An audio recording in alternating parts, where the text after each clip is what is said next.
वागर्थाविव सम्पृक्तौ वागर्थ प्रतिपत्तये जगतः पितरौ वन्दे पार्वती परमेश्वरौ।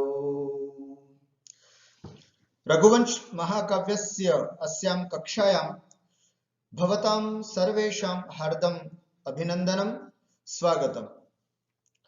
रघुवंश महाकाव्यं महाकवि कालिदास विरचितं सर्वोत्तमं महाकाव्यं वर्तते। अस्मिन् महाकाव्ये आहत्य 19 अथवा 19 सर्गाः सन्ति। तेषु सर्गेषु इदानीं प्रथमसर्गस्य अध्ययनम् अस्माकं प्रचलति।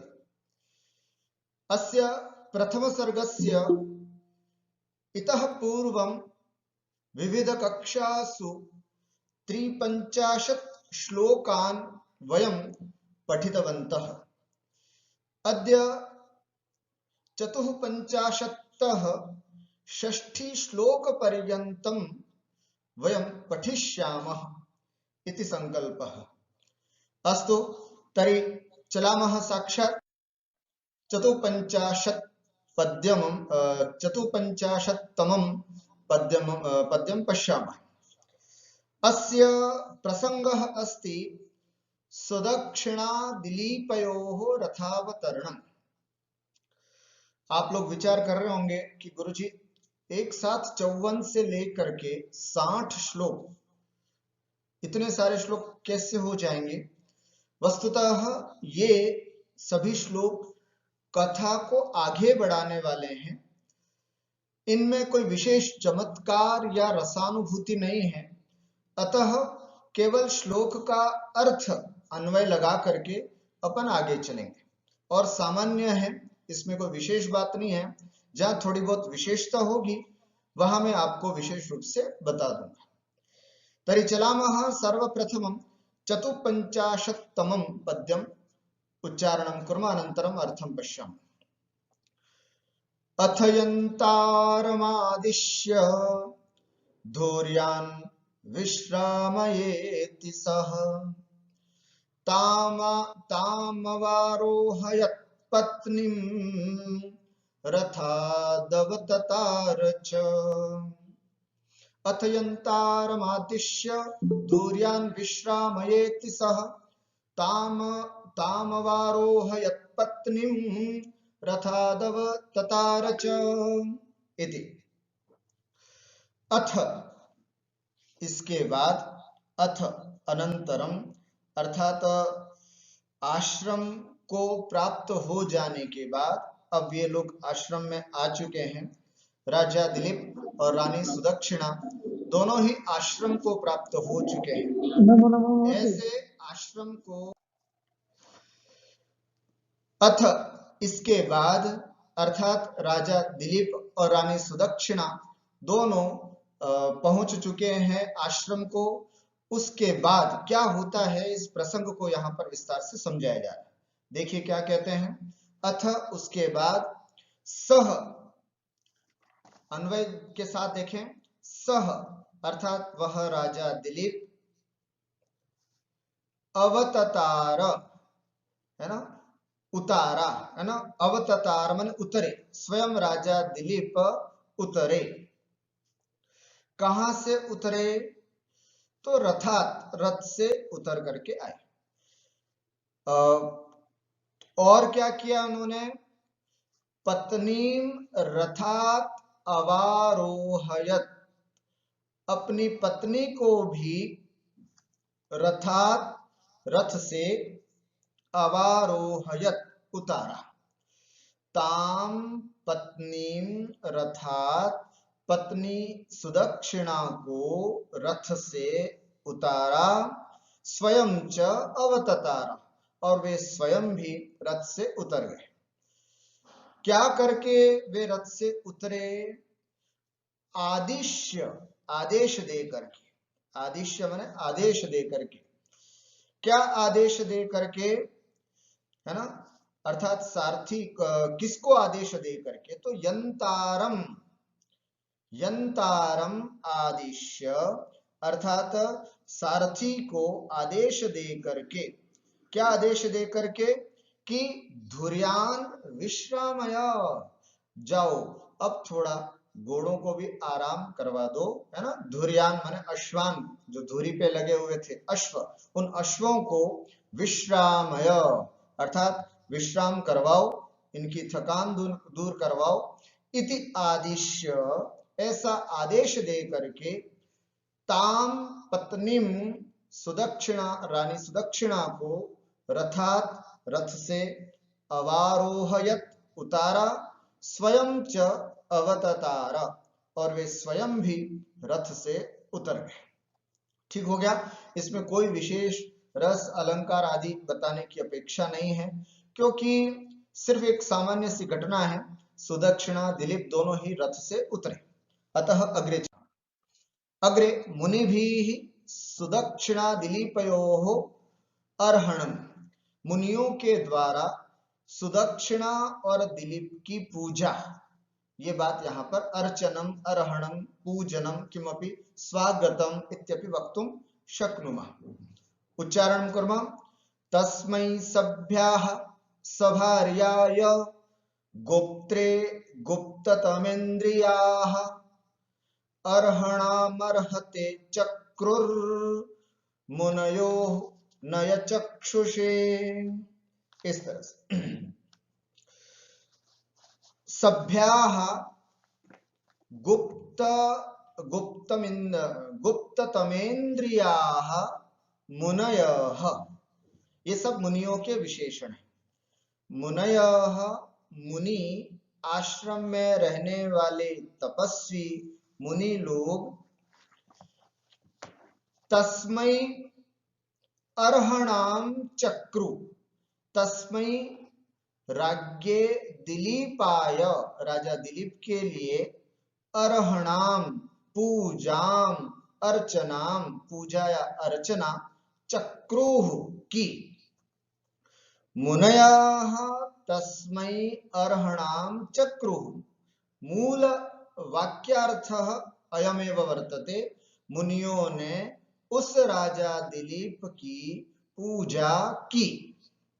ठीक हुआ। मुनयः तस्मै अर्हणाम चक्रु, अर्थात मुनियों ने उसकी राजा दिलीप की अर्हणाम माने पूजा, स्वागत, सम्मान आदि चक्रुः किया। कैसे थे मुनि, उसका विशेषण यहाँ पर दिया हुआ है, दो विशेषण। अत्र विशेषण द्वयम् अस्ति, सभ्याः गुप्ततमेन्द्रियाः इति। सभ्याः इत्युक्ते सज्जन, है ना, अथवा सभा में बैठने योग्य, अच्छे, सम्माननीय इति मुनिजन। और गुप्ततमेन्द्रिया, और जिन्होंने अपने इंद्रियों को गुप्त अर्थात वश में कर रखा है, नियंत्रित कर रखा है। अपने पंच इंद्रिय, पंच इंद्रिय कौन कौन सी हैं, है ना, ये जैसे स्पर्श, है ना, अंदर जिह्वा, रसना, फिर ये घ्राण, ये चक्षु और ये कर्ण। इस तरह से इन पांचों इंद्रियों को जिन्होंने अपने नियंत्रण में कर रखा है, तपस्वी ऋषि बनने के लिए अपने इंद्रियों को नियंत्रण करना बहुत जरूरी है।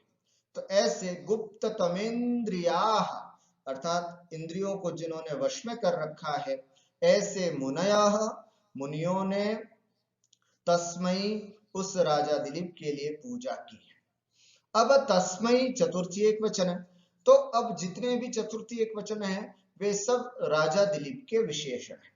तो जैसे यहाँ पर सभार्याय, ये एक विशेषण, जो अपनी पत्नी सुदक्षिणा के साथ थे, ऐसे राजा दिलीप। दूसरा गोप्त्रे तस्मै, और जो गुपरक्षणे, रक्षा करने वाले, अर्थात जो प्रजा की रक्षा करने वाले हैं, ऐसे राजा दिलीप। नय चक्षुषे, और जो जिनकी चक्षु जो है, नेत्र जो है वो नय अर्थात न्याय अथवा नीति ही जिनकी आंखें हैं, ऐसे अर्हते, और अत्यंत पूजनीय, ऐसे तस्मै राजा दिलीप के लिए अर्हणाम चक्रोह पूजा की। अर्थात जैसे ही राजा दिलीप अपनी पत्नी सहित आश्रम को पहुंचते हैं, वहां पर जितने भी उपस्थित तपस्वी मुनिजन थे, उन सब ने राजा दिलीप की बड़ी आवभगत की, बड़ा सम्मान किया, उनका आदर किया। आखिर करते भी क्यों नहीं, पूरी पृथ्वी के राजा चक्रवर्ती थे और आश्रम आदि की रक्षा की व्यवस्था भी उनको ही करनी होती है। तो इस तरह से यहाँ पर ऐसे राजा दिलीप की मुनियों ने पूजा की, सम्मान किया, स्वागत किया, ऐसा अपन कह सकते हैं। एक बार फिर से, सभ्याः सज्जन, गुप्त तमेंद्रिया, अपने इंद्रियों को वश में रखने वाले, मुनयः मुनियों ने, सभार्याय अपनी पत्नी के साथ आए हुए, गोप्त्रे आश्रम की प्रजा की रक्षा करने वाले, नय चक्षुषे न्याय नीति ही जिनकी आंखें हैं, ऐसे अर्हते सम्माननीय, तस्मै उस राजा दिलीप के लिए अर्हणाम चक्रोह पूजा की, उनका सम्मान किया। स्पष्टम? अग्रे जो अक्षर या शब्द समझ में नहीं आए उसको अपनी कॉपी में नोट डाउन करें और कक्षा के बाद मैं पुनः आपको समय दूंगा, उसमें आप पूछ सकते हैं। अग्रे षट्पञ्चाशत्तमं पद्यम् इदानीं पश्यामः। अत्र विषयः अस्ति सुदक्षिणा दिलीपद्वारा गुरूणां प्रथम दर्शनम। सुदक्षिणा और दिलीप के द्वारा गुरु जी का सबसे पहला दर्शन, गुरु वशिष्ठ का सबसे पहला दर्शन करते हैं, वो बात यहाँ पर प्रस्तुत की गई। उच्चारणं कुर्मः। विदेह सायन्तनस्यान्ते स ददर्श तपोनिधिम् अन्वासितमरुन्धत्या स्वाहैव हविर्भुजम्। पुनः एक बार। विदेह सायन्तनस्यान्ते स ददर्श तपोनिधिम् अन्वासितमरुन्धत्या स्वाहैव हविर्भुजम्। अन्वय देखें। सह राजा दिलीप ने तपोनिधिम ददर्श, उस तपोनिधि गुरु वशिष्ठ को ददर्श देखा। यह मूल वाक्य है, इस मुख्य वाक्य को ध्यान में रखते हुए अब अर्थ करेंगे। सह तपोनिधिम ददर्श, सह राजा दिलीप ने तपोनिधिम, तपस्वी, तप ही जिनकी निधि है, ऐसे गुरु वशिष्ठ को ददर्श देखा। ठीक है, यह मूल वाक्य है। अब सब उसके विशेषणों का प्रयोग करते हुए इसको और विशेष रूप से बात बताई गई है, वो हम समझते हैं, और उपमा आदि का प्रयोग भी इस पे किया गया है। राजा दिलीप ने गुरु वशिष्ठ को देखा। कैसे देखा?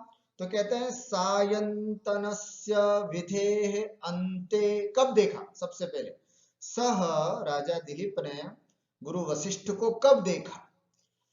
तो सायंतनस्य विधेः अन्ते, सायंकालीन जो विधि होती है अग्निहोत्रियों के लिए, जैसे संध्या वंदन हुआ, सायंकालीन यज्ञ हुआ, इत्यादि जो कार्य हैं, उन विधियों को समाप्त कर चुकने के बाद सायंतनस्य विधेः अन्ते, अर्थात सायंकालीन होने वाली विधि के अंत में, जब पूरी कार्य या पूरी विधि आदि जब समाप्त कर दी गई थी, तो ऐसे उसके अंत में समाप्त हो जाने के बाद किसके साथ बैठे हुए थे गुरुजी?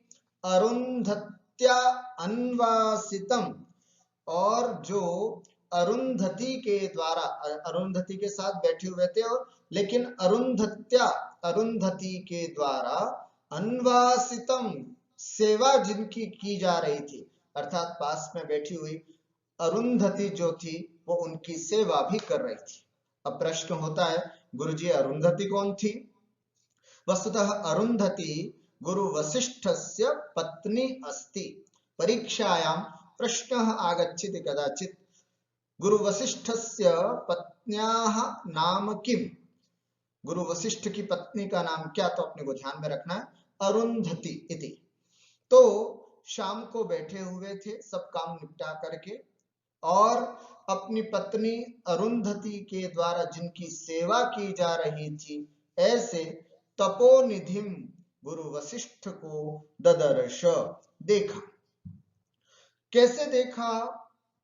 बिना उपमा के तो कालिदास जा नहीं सकते, अतः अत्र उपमा वर्तते।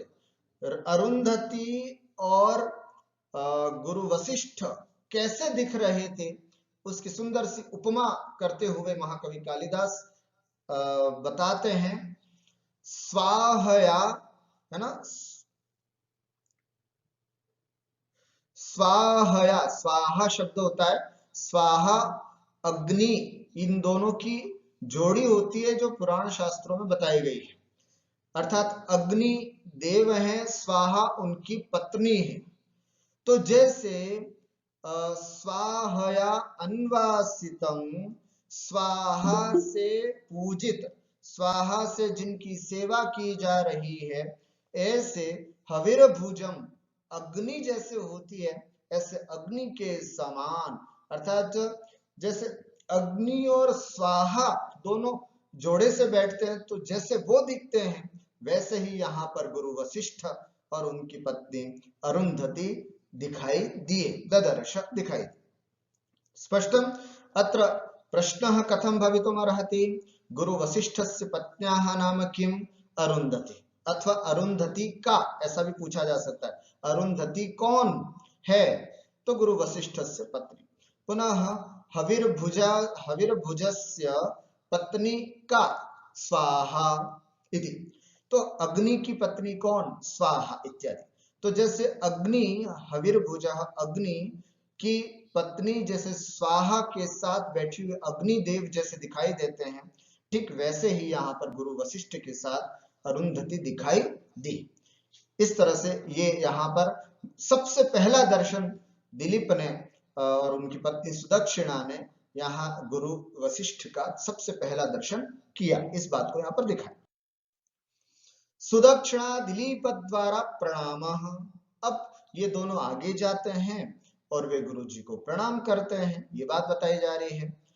तयोर जगृहतु पादान राजा राज्ञी च मागधी, तौ गुरुर गुरुपत्नी च प्रीत्या प्रतिनंदतो। पुनः एक बार हम बताएंगे। तयोर जगृहतु पादान राजा राज्ञी च मागधी, तौ गुरुर गुरुपत्नी च प्रीत्या प्रतिनंदतो। इस तरह से मागधी राज्ञी मगध देश की, है ना, पुत्री थी ये, मगध की, इसलिए मागधी कहा जाता है। ऐसे मगध देश से संबंधित रानी सुदक्षिणा, राजा च और राजा दिलीप, तयोः पादान जगृहतुः, उन दोनों के, तयोः माने उन दोनों के, षष्ठी द्विवचनम, उन दोनों के, किन दोनों के? गुरु वशिष्ठ और गुरु माता अरुंधति, इन दोनों के पादान अर्थात पैरों को, अर्थात चरण स्पर्श, जगृहतु ग्रहण किया, अर्थात उन दोनों के चरणों को स्पर्श किया, दोनों ने प्रणाम किया। मागधी राज्ञी राजा च, रानी सुदक्षिणा और राजा दिलीप ने, तयोः गुरु वशिष्ठ और उनकी पत्नी अरुंधति के चरण का स्पर्श किया। जगृहतु माने ग्रहण किया, पादान ग्रह, जगृहतु अर्थात पैरों को प्रणाम किया, उनके चरणों की वंदना की। इसके जवाब में उन्होंने क्या किया? गुरुपत्नी गुरुहुच, गुरुपत्नी अरुंधति ने और गुरु जी ने भी, तौ उन दोनों को, प्रीत्या प्रीत्या बड़ी प्रसन्नता के साथ प्रतिनंदतु वो है ना अच्छी तरह से आशीर्वाद प्रदान किया, उन दोनों का स्वागत किया। ठीक हुआ, सिंपल सी बात है। राजा और रानी ने उनको प्रणाम किया और फिर उन गुरुजी और गुरु पत्नी ने उन दोनों को आशीर्वाद दिया, बस इतनी सी तो बात है।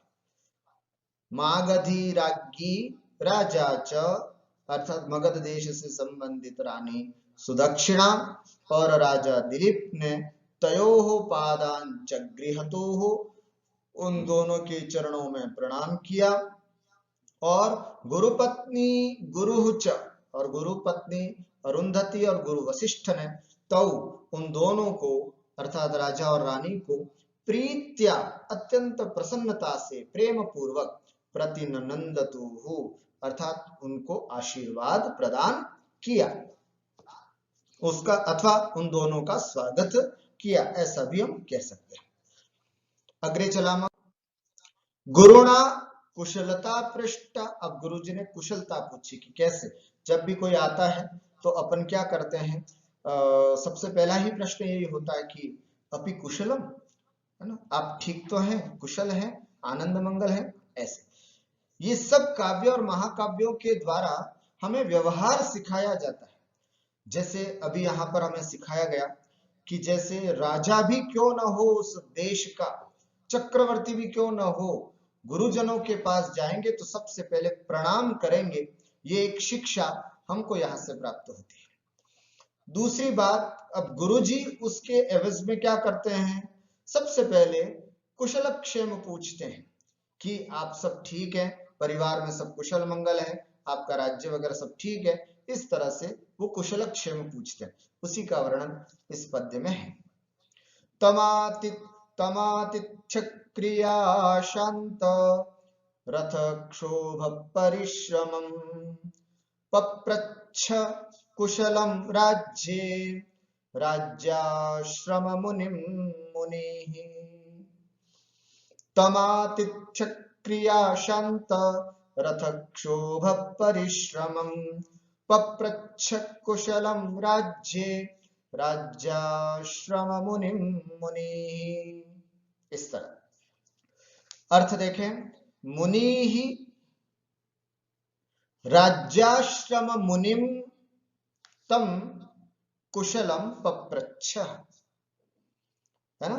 मुनि ही गुरु वशिष्ठ ने राज्याश्रम मुनिम, राज्य रूपी आश्रम के जो मुनि अर्थात राजा दिलीप, है ना, राज्य रूपी आश्रम के जो मुनि हैं, जो राजर्षि हैं, ऐसे तम राजा दिलीप को कुशलम पप्रच्छ कुशलता के बारे में पूछा। कैसे पूछते हैं कुशलता के बारे में, भवान कुशली अस्ति वा, तो उत्तर क्या मिलता, आम अहम कुशली अस्मि। भवतः गृहे सर्वे कुशलिनः, आपके घर पर सब कुशल है। आम मम गृहे सर्वे कुशलिनः सन्ति। भवतः माता कुशलिनी वा, आपकी मामा कुशलिनी है क्या, ऐसे इस तरह से कुशलक्षेम पूछा जाता है। तो गुरुजी बड़े विद्वान थे, बड़े गंभीरता के साथ उन्होंने कुशलक्षेम पूछा। अच्छा, किससे पूछा, राज्याश्रम मुनिम, राज्य रूपी आश्रम के जो मुनि हैं अर्थात राजर्षि हैं, अर्थात ऐसे महाराजाधिराज दिलीप को, और क्या राज्य उनकी राज्य में कुशलता है या नहीं, इस बात को उन्होंने पूछा। अच्छा, कैसे दिलीप कैसे थे, इसका एक सुंदर सा विशेषण यहाँ पर दिया हुआ है। वो क्या है, आतिथ्य क्रिया शांत रथ क्षोभ परिश्रमम, इतने आतिथ्य सेवा की गई इनकी कि आतिथ्य क्रिया, इन समस्त आतिथ्य क्रिया से रथ क्षोभ परिश्रमम शांतम, रथ की जो अत्यंत तीव्र रूप से जो थकान थी, परिश्रम की जो थकान थी, वो बिल्कुल शांत हो गई जिसकी, ऐसे। समझ में आया? अर्थात गुरु वशिष्ठ के आश्रम में तपस्वियों के द्वारा इतना अतिथि सत्कार किया गया, इतना अतिथि सत्कार किया गया कि उस अतिथि सत्कार की क्रिया से रथ से जो उत्पन्न परिश्रम था, थकावट थी, वो सब शांत अर्थात दूर हो गई। जिनके ऐसे राजा दिलीप से राज्य के बारे में कुशलम पप्रच्छ, कुशलता पूछी। आपके राज्य में सब कुशलता तो है। जब भी किसी राजा से प्रश्न होगा तो पूरे राज्य की बात होगी, जब किसी परिवार के मुखिया से बात होगी तो पूरे परिवार की कुशलता पूछी जाती है। ठीक उसी तरह यहाँ पर भी राजा से पूरे राज्य के प्रजाओं की कुशल क्षेमता पूछी गुरु वशिष्ठ ने। पुनः एक बार, मुनि आतिथ्य क्रिया शांत रथक्षोभ परिश्रमम। मुनि वशिष्ठ ने आतिथ्य क्रिया, है ना, गुरु वशिष्ठ के तपस्वियों मुनियों के द्वारा जो बहुत अच्छी तरह से अतिथि सत्कार किया गया, उसके द्वारा रथक्षोभ परिश्रमम शांतम, अर्थात रथ से उत्पन्न जो थकावट थी परिश्रम से, वो जिनकी शांत हो गई, दूर हो गई। ऐसे राज्याश्रम मुनिम, राज्याश्रम मुनिम, राज्य रूपी आश्रम के मुनि, यहाँ रूपक अलंकार है, राज्य रूपी आश्रम के मुनि, तम मुनिम, तम उस देव राजर्षि राजा दिलीप को राज्य कुशलम पप्रच्छ, राज्य में कुशलता के बारे में पूछा। अग्रे दिलीप गुरवे कुशलताम कथयति। दिलीप जो है वो अपने गुरु जी को कुशलता के बारे में बताते हैं। क्या कह रहे हैं? अथाथर्वनिधिस्तस्य विजितारिपुरः पुरः अर्थ्यामर्थपतिर्वाच माददे वदतं वरः। अथाथर्वनिधिस्तस्य विजितारिपुरः पुरः अर्थ्यामर्थपतिर्वाच माददे वदतं वरः। देखिए बहुत सुंदर श्लोक है ये। अथ उसके बाद, विजितारिपुरः जिसने अरिपुर, अरि माने शत्रु, पुर माने उनके नगर आदि, उनके नगर आदि को जिन्होंने, अरिपुरः अर्थात शत्रुओं के पुर माने नगरों को जिन्होंने विजितः जीत रखा है, अर्थात समस्त शत्रुओं को जिसने पराजित कर रखा है, शत्रुओं की नगरी ही जिसने जीत करके रखी है, ऐसे वदतांबरः अर्थात वक्ता, वदताम माने बोलने वालों में, वक्ताओं में जो वरह श्रेष्ठ हैं, वदतांबरः वक्ताओं में श्रेष्ठ, वदतांबरः अच्छे बोलने वाले जितने भी लोग होते हैं उनको हम कहते हैं मतलब अच्छा बोलने वाले। उन सब में से जो श्रेष्ठ होता है, अच्छा होता है, उसको बोलते हैं वदतांबरः। कौन? अर्थपति ही। अर्थपति का मतलब क्या यहाँ पर? राजा दिलीप, राजा एक तरह से। ऐसे अर्थपति ने वाचम आददे, ये राजा का विशेषण है पूरा। अर्थपति ही वाचम आददे, राजा ने अपनी वाणी को आददे कहना प्रारंभ किया। कैसे हैं राजा? उसके दो विशेषण, विजितारिपुरः जिन्होंने स्वयं अपने बल पर समस्त शत्रुओं के नगरों को जीत रखा है, ऐसे वदतांबरः और जो बोलने में अत्यंत कुशल हैं, ऐसे अर्थपति राजा दिलीप ने वाचम आददे अपनी वाणी को प्रदान किया, अपनी वाणी को कहना प्रारंभ किया। ठीक है, अच्छा किसको कहना प्रारंभ किया? तो कहते हैं अथर्वनिधे तस्य पुरः, अथर्व शास्त्र के, है ना, अथर्वनिधि, अथर्वनिधि शब्द जो है वो विशेष करके गुरु वशिष्ठ के लिए प्रयोग किया जाता है।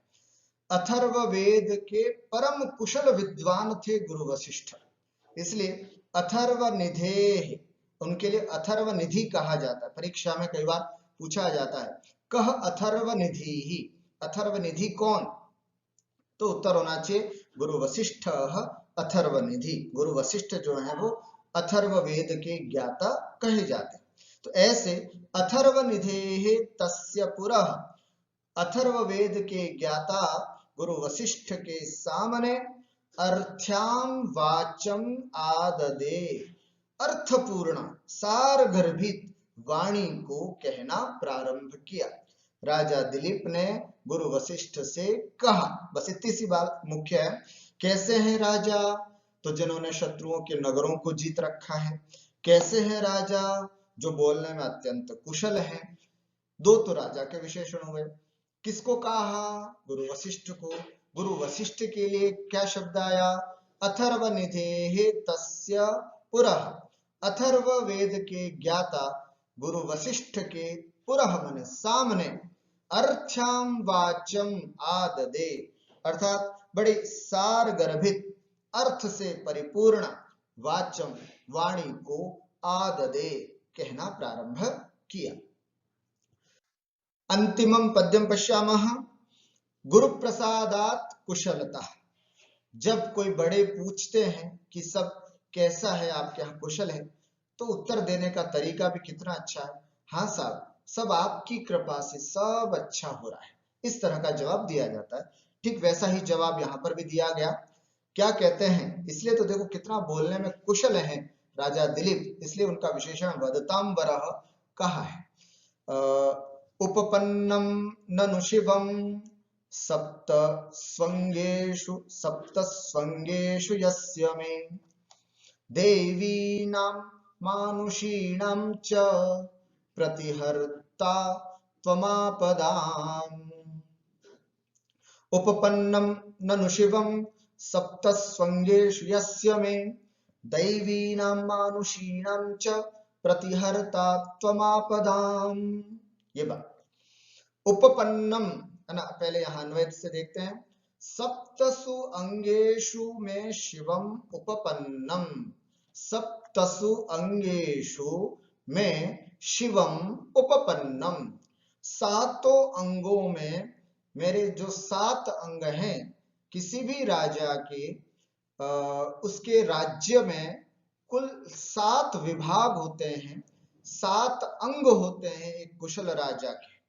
कौन कौन से, तो जैसे स्वामी, अमात्य, स्वामी अर्थात राजा स्वयं, अमात्य उनका मंत्री, सुरत राजा का एक अच्छा मित्र, कोष अच्छा होना चाहिए, धन पैसा आदि, राष्ट्र पूरे राष्ट्र की एक रूपता, दुर्ग और उनको शत्रुओं से बचाने के लिए जो परकोटे बनाए जाते हैं वो दुर्ग, और बलानी और सैन्य बल, ये सब चीजें अच्छी होनी चाहिए, वो राजा बिल्कुल सही कहा जाता है। इसमें से किसी एक की भी कमजोरी होने पर वह संपूर्णांग राजा नहीं कहलाता, कहीं ना कहीं एक अंग की हीनता से वो हीन राजा कहा जाता है। लेकिन यहाँ पर महाराजा दिलीप जो हैं वो इस बात को कहते हैं, सप्तसु अंगेषु में शिवम उपपन्नम, हे भगवान मेरे 7 अंगों में, परीक्षा में पूछा जाता है राज्ञः सप्तांगानि कानि, एक राजा के 7 अंग कौन कौन से होते हैं, तो आपको याद रखना है स्वामी राजा खुद, अमात्य उनका मंत्री, सुहृत माने मित्र, कोश माने धन कोश भंडार, राष्ट्र उसकी सीमा तक फैला हुआ जो राष्ट्र है, दुर्ग उसके किलेबंदी किया हुआ दुर्ग राज्य प्रसाद, और बल सैन्य बल, ये सब मजबूत हो, सुव्यवस्थित हो, ये राजा के 7 अंग होते हैं। तो राजा यहाँ पर कह रहे हैं कि मैं सप्तसु अंगेषु शिवम उपपन्नम, मेरे 7 अंग जो हैं वे बड़े कुशल हैं, सकुशल हैं, मंगल रूप है। फिर कहते हैं ननु यस्य, भला जिसके में, जिस मुझ राजा के, दैवीनां मानुषीणां च आपदां त्वं पर प्रतिहर्ता असि। अरे भाई, जिस मुझ जैसे राजा के दैवी नाम, है ना, दैवी नामम अर्थात दैवी दैव मतलब दैविक आपदा हुई। दैविक आपदा होती है जैसे भूकंप आना, दैविक आपदा होना, अतिवृष्टि होना, दैविक आपदा होना जैसे कोरोना होना इत्यादि, ये सब दैविक आपदा है ना। भूस्खलन हो जाना, ज्वालामुखी फट जाना, है ना, ये बाढ़ आ जाना, ये सब दैविक आपदा है। तो ऐसी दैविक आपदानम और मानुषी नाम च, और मनुष्य एक दूसरे मनुष्यों के द्वारा फैलाई जाने वाली, कोरोना इसमें आएगा, है ना, इस तरह की बीमारियां या आपदाएं, आपत्तियां, आक्रमण कर देना, है ना, बमबारी कर देना इत्यादि, ये सब मानुषिक आपदा है। तो ऐसी देवी नाम मानुषी नाम च आपदाम, दैविक और मानुषिक आपत्तियों के त्वम प्रतिहर्ता, हे प्रभु आप उसके हरण करने वाले हो। अतः मेरे सब सातों अंग सकुशल हैं। होता यही है, शिष्टाचार भी यही कहता है कि जब कोई अगर अपने से पूछता है कि भाई कैसे चल रहा है, और विशेष करके गुरुजन आदि अगर हमसे कुछ पूछते हैं, तो हमें जवाब ऐसा ही देना है, बस गुरुजी आपकी दया से, आपके आशीर्वाद से सब अच्छा चल रहा है। ये लघुता हमको हमेशा अपने गुरुजनों के सामने दिखानी चाहिए। ऐसा नहीं, अरे गुरुजी क्या बात करते हो, मैंने बहुत मेहनत की है, ऐसा किया है, इस कारण से मेरे अच्छे बने, वो बना, है ना, मैंने बहुत अच्छी तरह से अपने आप को सुरक्षित कर रखा, ऐसा नहीं। अरे नहीं, यद्यपि किया खुद नहीं है, लेकिन कहने का यह तरीका होता है, ये एक व्यवहार होता है। इसलिए यहाँ पर कहा जा रहा है बार बार कि नहीं मेरे सातों अंग बहुत कुशल हैं, उसके पीछे कारण गुरुजी आपका आशीर्वाद है। अरे जिस राजा के पीछे आप जैसे गुरु का आशीर्वाद हो, भला उस राजा के राज्य में कैसी अमंगलता हो सकती है ना। अर्थात विशेष करके दो प्रकार की अमंगलता हो सकती है, प्राकृतिक आपदाएं या मनुष्य के द्वारा की गई आपदाएं। ये दोनों ही आपदाओं के हरण करता आप हैं, तब तक मेरे को अपने राज्य में किसी भी प्रकार का कोई भय नहीं है।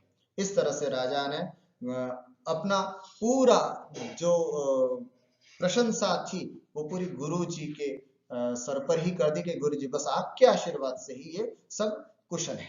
इस तरह से आज हमने इन पद्यों के माध्यम से परस्पर एक तरह से राजा दिलीप और गुरु वशिष्ठ के बीच में जो थोड़ी बहुत बातचीत और वार्तालाप हुई है, इन बातों को हमने देखा।